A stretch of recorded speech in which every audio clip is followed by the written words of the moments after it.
Thoughts about Genesis 12 into 16.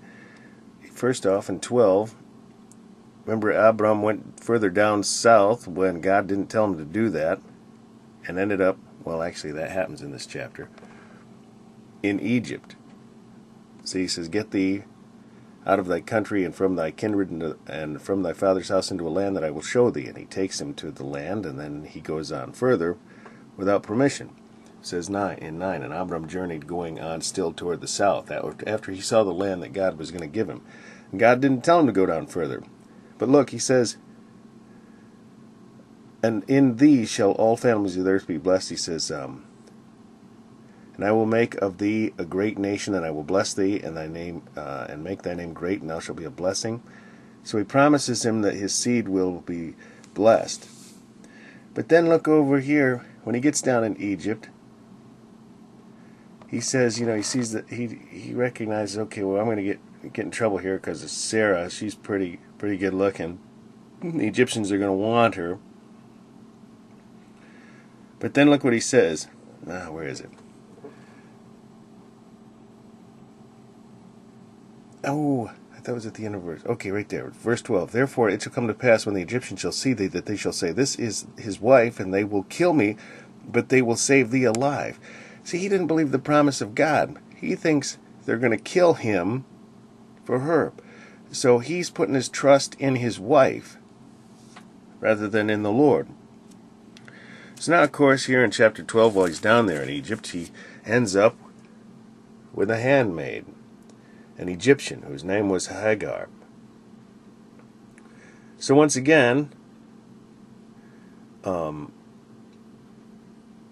now he hearkens to his wife. She says, "Go in to my maid and have a child." And it says, and Abram hearkened to the voice of Sarai. And so he went, got Ishmael born, and then she recognizes her error. "My wrong be upon thee. I've given my maid into the bosom." And then, so she gets it right. But Abraham said to Sarai, "Behold, thy maid is in thy hand. Do to her as it pleaseth thee." So he didn't take charge there. So that's just a thought. But then, as I mentioned in a previous video, an angel told her to return to thy mistress in verse 9 and submit thyself unto her hands. And she didn't do that. But here's something else that's interesting that I just noticed this last time reading. "And the angel of the Lord said unto her, I will multiply thy seed exceedingly." Okay, so there's a promise of the... But then it says that it shall not be numbered for multitude.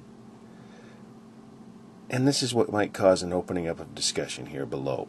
Feel free to comment in the comment section, and explain what you might know about that. That it shall not be numbered for multitude. And then there's the proclamation of his birth, as I mentioned in my previous video.